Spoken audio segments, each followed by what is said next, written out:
শহীদ রাষ্ট্রপতি জিয়াউর রহমানকে স্বাধীনতা যুদ্ধে অংশগ্রহণে বেগম খালেদা জিয়া উদ্বুদ্ধ করেছিলেন বলে মন্তব্য করেছেন জাতীয় সংসদের স্পিকার মেজর অবসরপ্রাপ্ত হাফিজউদ্দিন আহমদ বীর বিক্রম।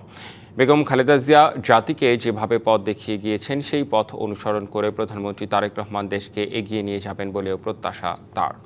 জাতীয় সংসদ ভবনের এলডি হলে ছবির গল্পের আয়োজনে দেশনেত্রী বর্ষপঞ্জির মোড়ক উন্মোচন অনুষ্ঠানে তিনি এসব কথা বলেন।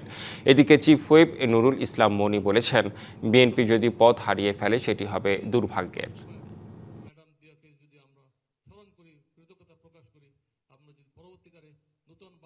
শুনেছি প্রায় এই জামাত সরকার গঠন করবে, কিন্তু 2020 বিএনপি সরকার গঠন করছে। মানুষের কাছে এতই প্রত্যেক বিএনপি, সেই বিএনপি যদি এবার কোনো কারণে পথ হারিয়ে ফেলে তাহলে সেটা কিন্তু দুর্ভাগ্যের এবং চরম দুর্ভাগ্য হয়।